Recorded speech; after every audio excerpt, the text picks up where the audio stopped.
Yasin's family moved from Iraq to England when he was just a young boy.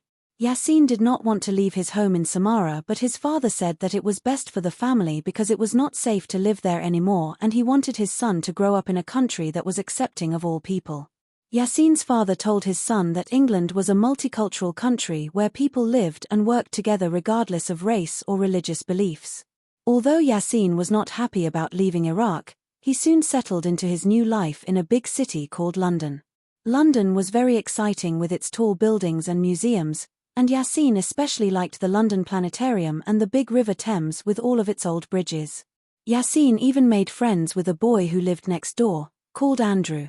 All summer long, Andrew and Yasin played in the park or went to the zoo with Andrew's mum. Andrew shared his toys and his comics with Yasin and told him all about his favorite superheroes. They even built a camp in Yasin's back garden where they would hide from the grown-ups. The summer was a fun time, and young Yasin soon felt quite at home in London, even though it was a very big city and not nearly as sunny and hot as it was in Samarra. His English got better and better, especially with help from Andrew, although there were a lot of words that Yasin did not understand, and he often felt silly because he couldn't speak as well as he would like. When September finally came around and the leaves began to fall from the trees, Yasin's father explained that it was time for his son to go to school. Yasin was 7 years old, so he would be going to year 3 of the local primary school, the same year as his friend Andrew. Although Yasin was very nervous about going to school, his father and mother assured him that it would be a fun place where he would meet lots of new friends and learn lots of interesting new things. English schools are supposed to be very good, said Yasin's mother. And your English will get better in no time, assured his father. Yasin was still not convinced, but when Andrew knocked on the door that morning with a big smile on his face saying how fun it was going to be at school, Yasin felt much better because he trusted his friend.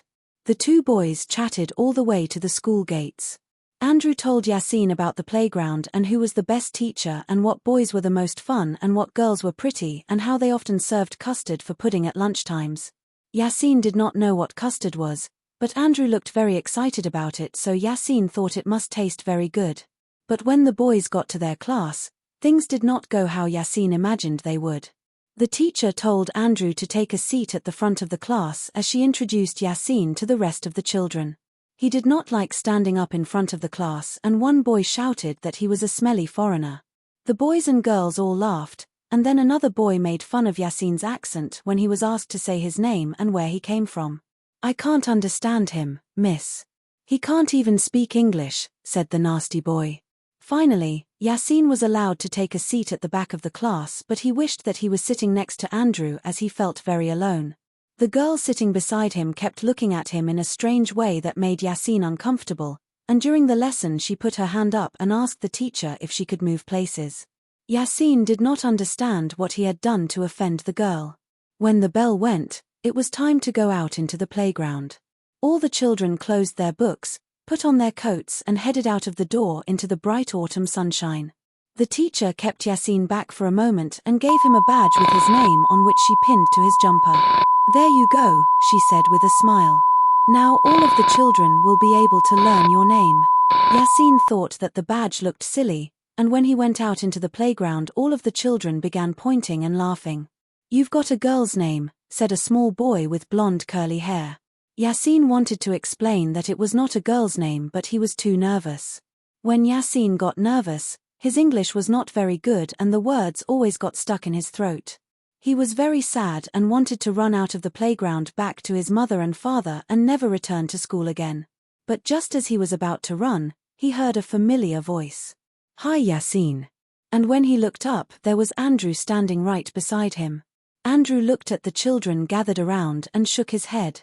"What's wrong with you lot?" he asked. "I told my friend Yasin that school was fun.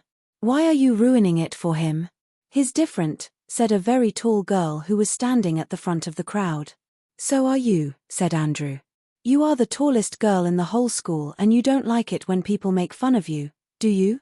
Then Andrew looked at the boy with the curly hair. "And you don't like it when people say that you have girl's hair," he said to the boy. "We are all different and that is what makes us interesting." What would life be like if we were all the same as one another?